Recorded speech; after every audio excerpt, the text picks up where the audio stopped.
하나님의 사랑에 대해서 말을 들을 때 가장 많이 듣는 것 중에 하나님의 사랑은 무조건적이라는 말을 많이 듣죠. 이 교회에서 그게 우리나라뿐만 아니라 그건 원래 미국에서부터 와서 지금 전 세계에 퍼져 있는데 unconditional love of God 이거 거의 교리로 펴져 있어요. 그래서 하나님의 사랑은 무조건적이다. 그래서 우리가 하나님께서 우리를 무조건적으로 사랑하셔서 우리가 죄인 됐을 때 먼저 사랑하셨고 또 그래서 우리가 예수 그리스도로 말미암아 구원을 얻었는데 구원을 얻은 뒤에 우리가 범죄를 하여도 하나님은 우리를 무조건적으로 사랑하시기 때문에 하나님의 구원은 변함이 없고 우리가 한번 구원을 얻으면 어떠한 죄악을 범해도 하나님의 사랑과 구원이 무조건적이기 때문에 하나님은 우리를 끝까지 구원하신다라고 전파하고 있어요. 여러분, 여기 대해서 저는 성령 안에서 그리고 말씀으로 이것을 강력하게 비판하고자 합니다. 제 비판이 아니라 성령께서 그리고 말씀으로 이것을 판단하고자 합니다. 우리는 분별해야 되니까요. 무엇이 옳은지 분별해야 되니까요. 일단은 결론부터 말씀드리자면 하나님의 사랑은 영원하시지만 하나님은 하나님께 순종하는 자에게 은혜를 베푸십니다. 하나님의 사랑이 무조건적이다라는 말이 명시적으로 성경에 나오지도 않았어요. 없습니다. 네. 먼저 우리가 처음에 구원을 받을 때 하나님께서 우리가 죄인이고 원수 되었음에도 불구하고 사랑하신다라고 분명히 성경은 선포하고 있습니다. 그러나 우리가 그러한 하나님의 사랑을 받고 구원을 얻었음에도 불구하고 계속해서 죄를 범하면 하나님이 우리를 심판하시고 반드시 우리를 어, 마지막 심판 때 버리실 것이라는 무서운 경고의 말씀들도 여러 곳에서 하고 있습니다. 여러분, 말씀은 있는 그대로 받아들여야지 우리가 원하는 것만 취하고 싫은 것은 버리는 것이 하나님을 대적하는 것입니다. 이단의 특징이 자신들이 믿고 싶은 것만 믿고 믿기 어려운 것은 믿지 않는 것입니다. 이것이 하나님의 말씀에 걸려 넘어지는 것이고 하나님과 성령을 대적하는 것입니다. 우린 그런 죄를 지으면 안 됩니다. 근데 안타깝게도 현대 교회는 전 세계에 있는 현대 교회들은 하나님의 말씀을 편집하고 하나님의 말씀을 짜집기 해서 자신들이 원하는 교리만 믿고 있습니다. 여러분, 하나님의 사랑이 영원하고 그 인자하심이 영원할지라도 하나님은 구원받은 자가 하나님의 은혜를 버리는 것에 대해서 맹렬히 분노하시고 반드시 심판하십니다. 내가 오늘 죄악을 범한다면 어제까지 제 하나님 앞에서의 믿음은 의미가 없는 것입니다. 오늘 난 회개해야 되는 것입니다. 그럼에도 불구하고 내가 회개하지 않고 하나님 앞에서 온전히 회개하지 않고 내 죄악 가운데 살아간다면 하나님은 마지막 때에 저를 부인하실 것입니다. 그리고 이 죄가 너무나 반복적이어서 하나님을 조롱하는 정도에 이른다면 저는 구원을 얻을 기회를 아예 박탈당할 수 있습니다. 이것이 신약에서 우리에게 경고하는 바인 것입니다. 하나님은 우리를 사랑하십니다. 그러나 하나님은 거룩하십니다. 하나님이 우리를 사랑하시더라도 하나님은 거룩하시기 때문에 우리가 하나님의 사랑을 이용하고 남용하고 조롱하고 우리의 죄를 덮기 위해서 계속 예수 그리스도의 십자가를 남용한다면 하나님의 거룩하심이 나타나서 우리의 그 죄악을 반드시 심판하십니다.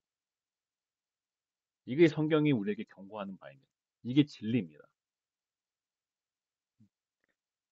근데 지금 무조건적이라는 성경이 명시적으로도 없는 말을 만들어낸 다음에 하나님의 사랑이 무조건적이라는 말을 만들어낸 다음에 그것이 마치 성경에 기록된 진리인 것처럼 우리에게 전파하고 있습니다.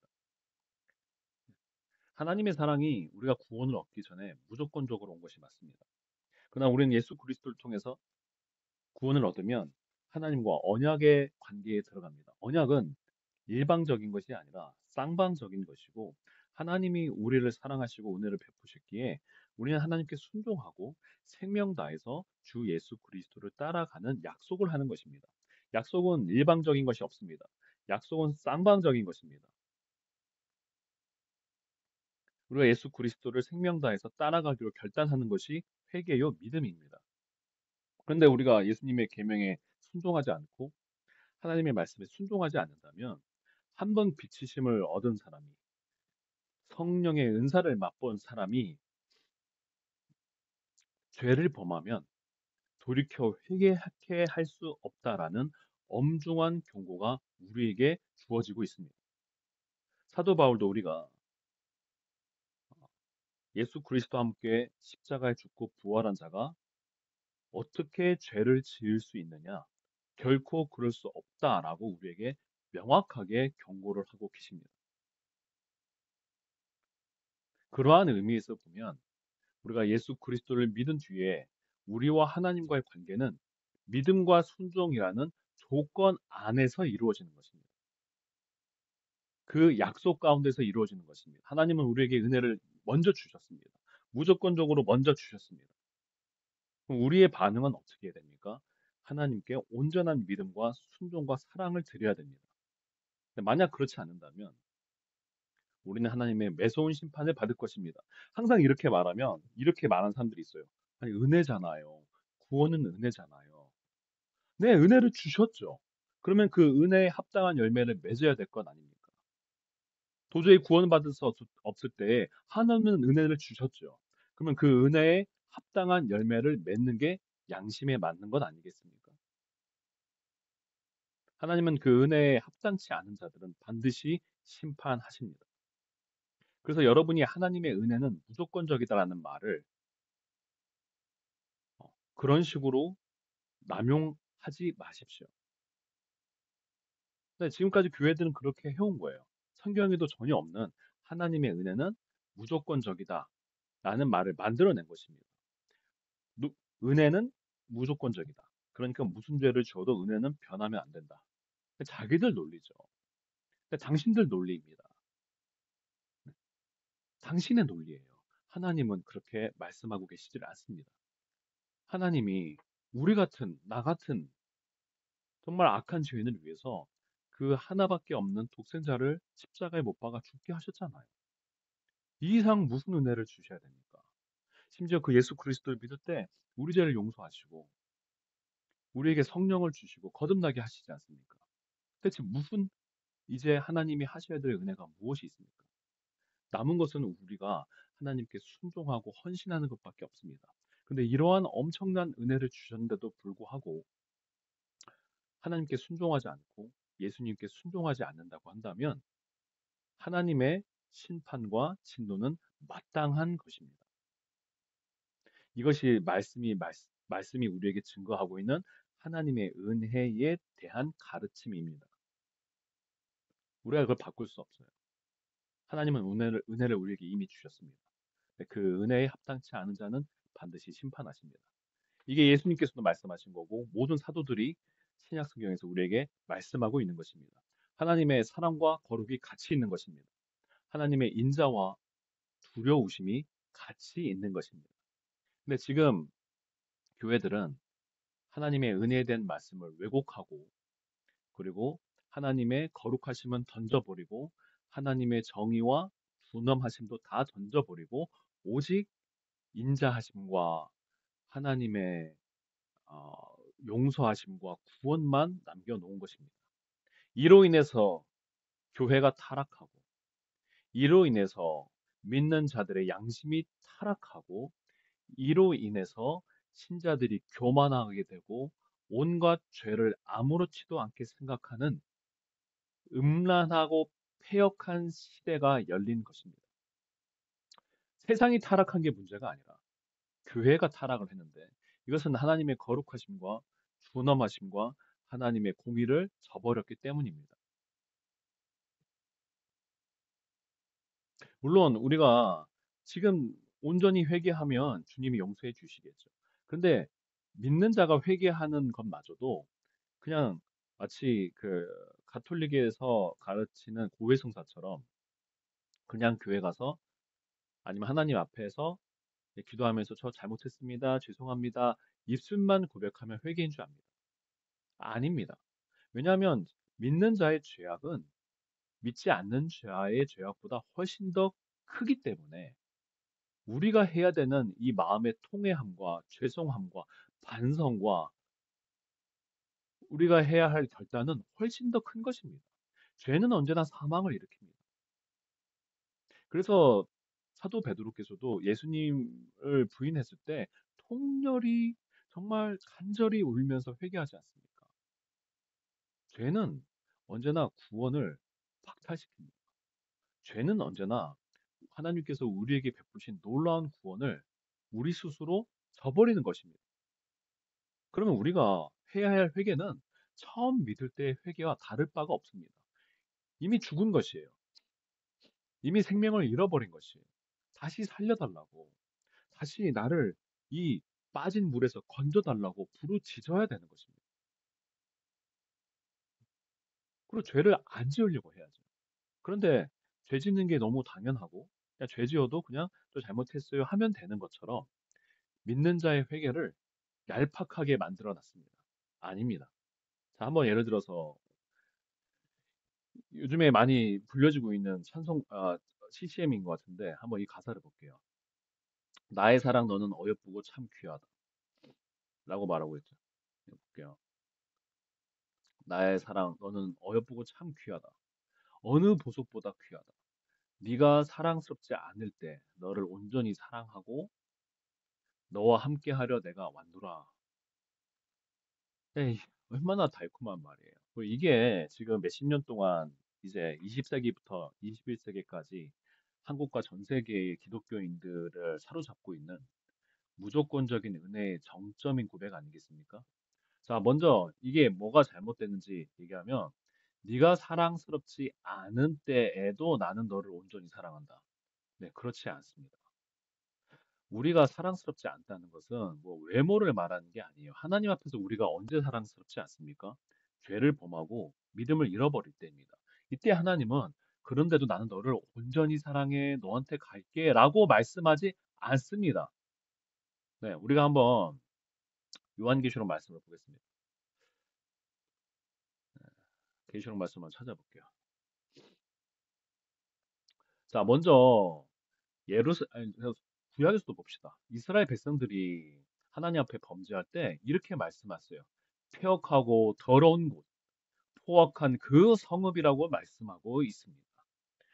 여러분, 믿는 자가 예루살렘이 하나님 앞에 죄를 범하니까 폐역하고 더럽다라고 말씀하고 있습니다. 그가 명령을 듣지 아니하며 교훈을 받지 아니하며 여호와를 의뢰하지 아니하며 자기 하나님께 나아가지 아니하였도다라고 말씀하고 있으며 수치를 알지 못한다라고 말씀하고 있습니다. 모든 행위를 더럽게 했다고 말씀하고 있습니다. 하나님께서 근데 여기 이 사람들에 대해서 그럼에도 불구하고 나는 온전히 너를 사랑한다라고 말씀하지 않으시죠. 나 여호와가 말하노라. 그러므로 내가 일어나 벌할 날까지 너희는 나를 기다리라. 내가 벌하겠다라고 말씀하고 있습니다. 내가 뜻을 정하고 나의 분노와 모든 진노를 쏟으려고 여러 나라를 소집하며 왕국들을 모으리라. 온 땅이 나의 질투의 불에 소멸되리라라고 말씀하고 있습니다. 하나님께서 소멸시키라고 말씀하고 있습니다. 언제 하나님이 그럼에도 불구하고 나는 너를 사랑한다고 말씀하고 있지를 않습니다.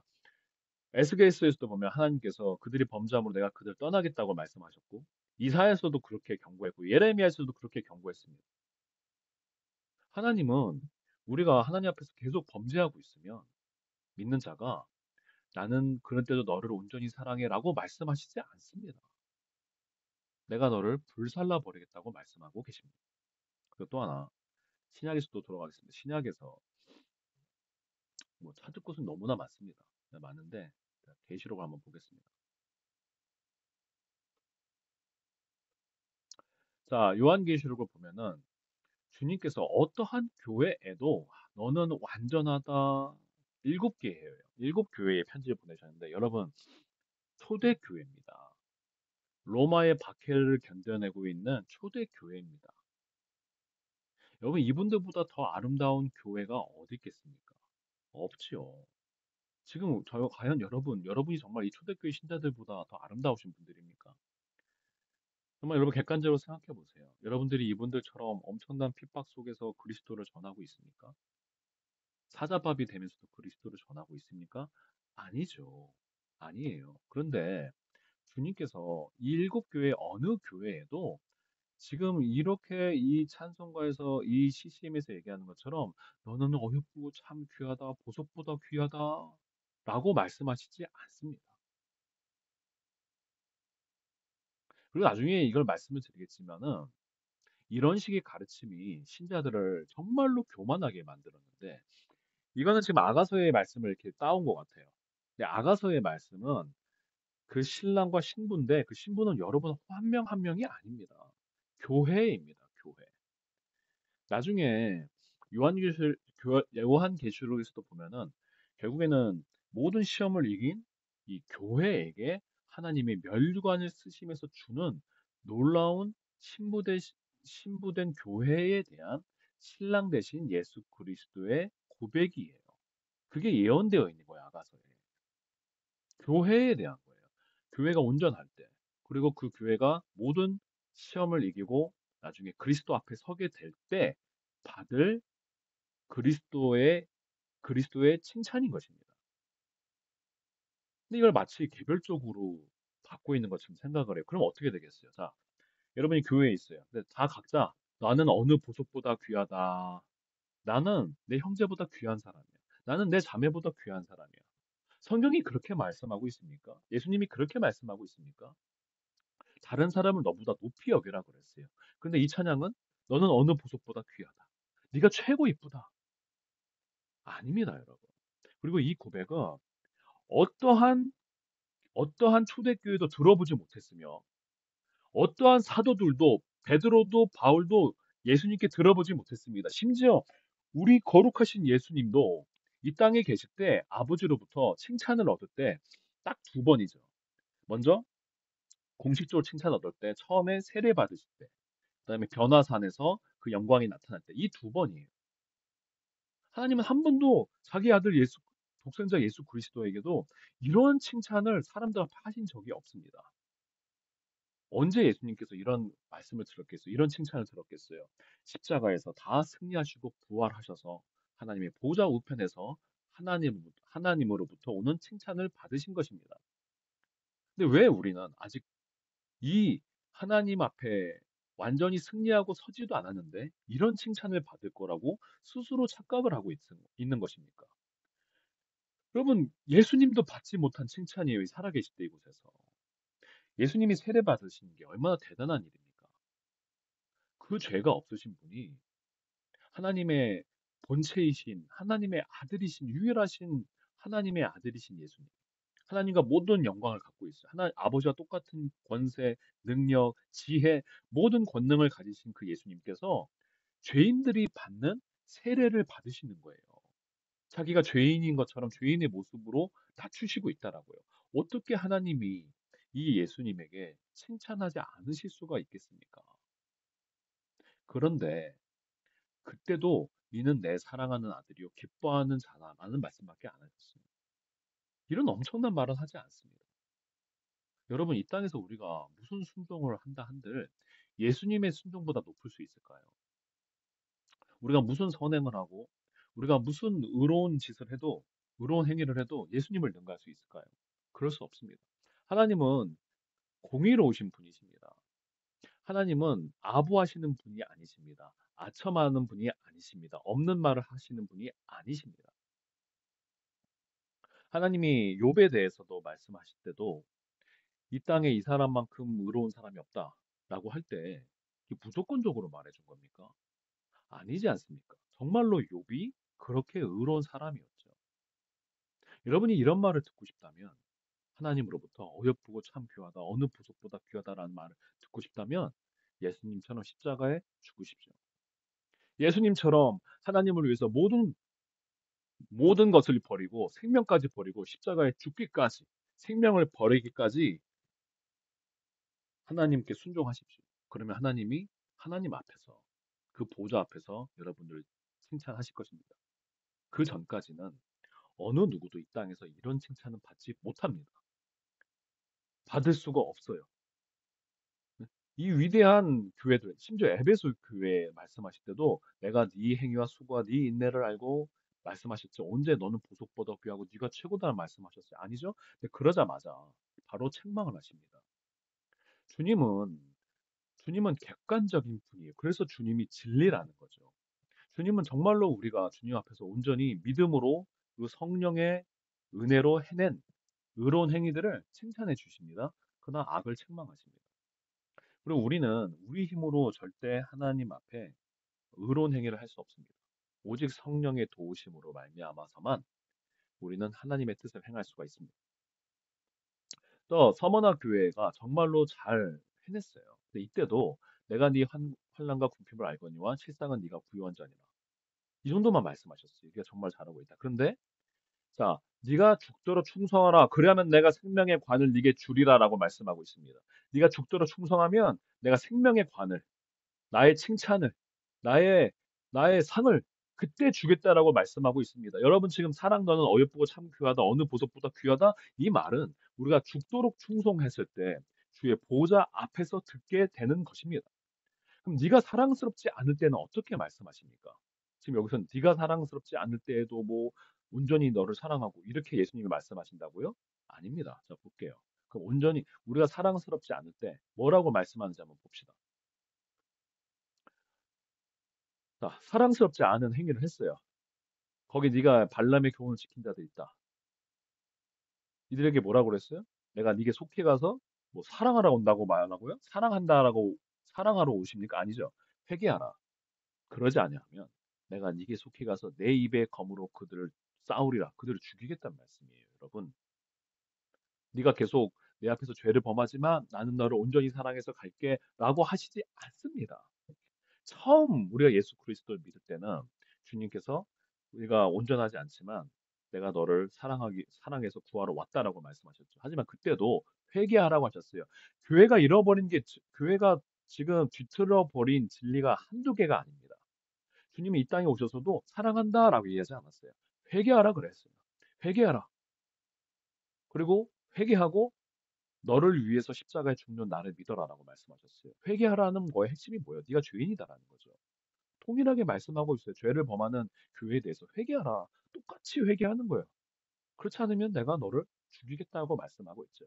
자, 아까 여기서 이 에베소 교회에서도 너를 책망할 것이니 너의 처음 사랑을 버렸다. 사랑스럽지 않다는 거죠. 뭐 사랑스럽지 않은데 뭐라고 말씀하셨어요? 회개해라. 회개해라. 회개해라. 회개하지 않으면 촛대를 그 자리에 옮기리라. 내가 너를 버린다는 말씀입니다.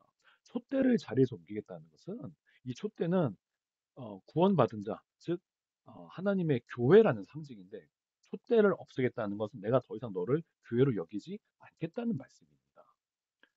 정신을 차리세요, 여러분. 제발 깨어나세요. 여러분이 그리스도인인데도 계속 죄를 범하면 주님은 촛대를 옮겨 버리겠다고 분명히 말씀하고 있고 심지어 칼로 너를 죽이겠다고 말씀하고 있습니다. 나를 죽이겠다고 하시는 거예요. 네. 또 회개하지 않으면 큰 환난 가운데 던지고 심지어 침상에 그의 자녀를 죽인다까지 말씀하고 있습니다. 또 넘어가겠습니다. 사대교회. 행위가 온전하지 않다. 사랑스럽지 않아요. 자, 그럼 어떻게 해요? 회개하라. 똑같이 회개하라. 회개하라. 내가 도둑같이 이르겠다. 그럼 이게 사랑하러 이르겠다는 거예요? 아니죠. 너를 심판하겠다는 거죠. 응? 심판하겠다는 거예요. 흰옷을 입은 자가 있다. 근데 이 사람들한테도 보석 같다라 얘기하지 않았죠. 마지막에 끝까지 싸워서 이기면 그 이름을 앞에서 시인하겠다라고 말씀하고 있어요. 끝까지 이기는 자에게 칭찬과 명성과 주님의 영광이 있는 것입니다. 지금 있지 않습니다. 예수님도 이 땅에서 하나님한테 저런 칭찬 받은 적이 없는데 왜 여러분은 이런 노래 부르면서 아직 이렇게 된 사람처럼 이미 된 사람처럼 성경에서 분명히 뭐라고 말씀하셨어요. 이미 됐다고 여기지 마라. 서 있다고 여기지 마라. 넘어지리라고 말씀하셨잖아요. 왜 자꾸 자기가 서 있다고 생각하는 거예요? 자기가 이미 이런 영광을 받고 있다고 생각을 하는 것입니까? 그러니까 교만해지고 오히려 더 죄를 범하죠. 제발 정신을 차리시기 바랍니다. 그 다음에 또 보겠습니다. 자, 이 빌라델비아 교회는 굉장히 순종했어요. 근데 이 빌라델비아 교회도 빌라델비아 교회에게도 예수님께서 네가 완전하다, 네가 정말 보석 같다라는 말씀을 하신 적이 없습니다. 자, 내가 속히 오르니 네가 가진 것을 굳게 잡아 아무도 네 면류관을 빼앗지 못하게 하라. 이기는 자에게 하나님 성전의 기둥, 하나님의 영광을 주시겠다는 거. 끝까지 이기는 자에게 끝까지 네가 이기면 내가 칭찬과 명성과 영광을 너에게 주겠다라고 말씀하신 것입니다. 자, 라우디가 교회도 지금 사랑스럽지 않죠. 미지근하거든요. 차갑지도 않고 뜨겁지도 않아요. 예수님 뭐라고 그랬어요? 그래도 난 너를 사랑해? 아니죠. 뭐라고 했어요? 내 입에서 너를 토하여 버리리라 라고 말씀하고 계십니다. 내가 너를 버리겠다는 거예요. 내가 너를 버리겠다라는 거예요. 어? 자, 네가 말하길 나는 부자라. 여러분 것 같아요. 네가 말하길 나는 부자라. 부요하여 부족한 것이 없다. 나는 아름답고 나는 주님이 주신 아름다움이 가득하다라고 하지만 예수님은 아니야. 너 아름답지 않아. 네 곤고한 거. 너는 아무것도 없고 가련하고 너는 눈이 멀었으면 벌거벗은 자야. 너는 지금 더럽고 추잡한 자야라고 말씀하는 것입니다. 아무것도 없어. 너는 벌거벗은 자야. 더럽다라는 거예요. 어떻게 해야 돼요? 오히려 네가 내게서 회개해서 불로 연단한 금, 다시 성령의 정금 같은 마음을 받아서 부유하게 하라라고 말씀하고 있습니다. 흰옷을 입어라고 말씀하고 있습니다. 지금 네 모습이 더럽다라고 말씀하고 있잖아요. 언제 아름답다라고 말씀하고 있습니까? 그러면서 주님께서 뭐라고 말씀하셨어요? 네가 회개하지 않으면 너를 토하겠다는 거예요. 그럼에도 난 너를 온전히 사랑한다. 언제 이런 말을 합니까? 물론 주님은 사랑하는 자를 책망하여 징계해야 한다라고 말씀하고 있어요. 주님의 사랑은 결국 사랑하기 때문에 도리어 책망하고 징계한다라고 말씀하고 있습니다. 네가 열심을 내서 회개하라라고 말씀하고 있습니다.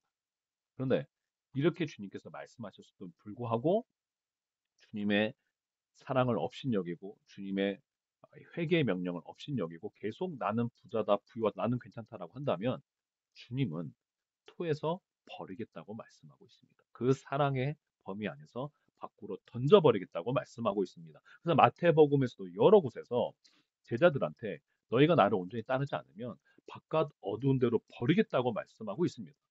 바깥 어두운 곳에서 우리가 어떻게 주님의 사랑을 느끼겠습니까? 여러분, 주님의 사랑은 어떤 면에서 보면은 믿는 자들에게서는 언약적이기 때문에 어떻게 보면 조건적인 것입니다. 여러분이 순종할 때 그 사랑 안에 머무는 것입니다. 여러분이 순종하지 아니하면 그 사랑 안에 머물 수가 없습니다. 여러분, 예수님께서 여러분을 위하여 십자가에서 죽으셨습니다. 아버지께서 유일한 독생자를 여러분에게 우리를 위해서 십자가에 죽게 하셨습니다. 이미 완전한 사랑을 주셨습니다. 그럼에도 불구하고 그 사랑의 이 은혜를 저버리고 죄악 가운데 계속 사는 사람에게 어떻게 하나님의 은혜가 올 수 있겠습니까? 어떻게 하나님의 사랑이 올 수가 있겠습니까? 그럴 수 없습니다. 여러분이 그 사랑 안에 들어가십시오. 그 사랑 안에 거하십시오. 어떻게 주님의 사랑 안에 거하겠습니까? 어떻게 주님의 사랑 안에 계속 머물겠습니까? 순종과 믿음으로 머무는 것입니다. 믿음의 순종으로 머무는 것입니다. 그러한 면에서 어떻게 보면 오히려 주님의 사랑은 믿음과 순종을 조건으로 하는 조건적인 것입니다. 구원도 회개하고 믿는 자에게 왔지 않습니까? 여러분 제발 정신을 차리고 이 거짓된 이러한 거짓말을 더 이상 이러한 거짓된 자기 최면을 더 이상 걸지 마십시오. 이거 자기 최면입니다. 자기 최면 걸지 말고 정말로 주님께서부터 이러한 칭찬과 명성이 올 때까지 마지막 심판대 앞에 서서 주님께서 착하고 귀한 종, 정말 사랑스럽고 어여쁘다라고 주님께서 우리를 칭찬해 주실 때까지 자기를 낮추고 아무것도 아니라고 자기를 부인하고 주님 앞에 겸손히 나아가시길 바랍니다. 그리고 이 칭찬은 여러분 한 사람만 받는 것이 아니라 모든 믿는 자가 교회로서 받게 될 영광스러운 그리스도의 칭찬이신 것입니다.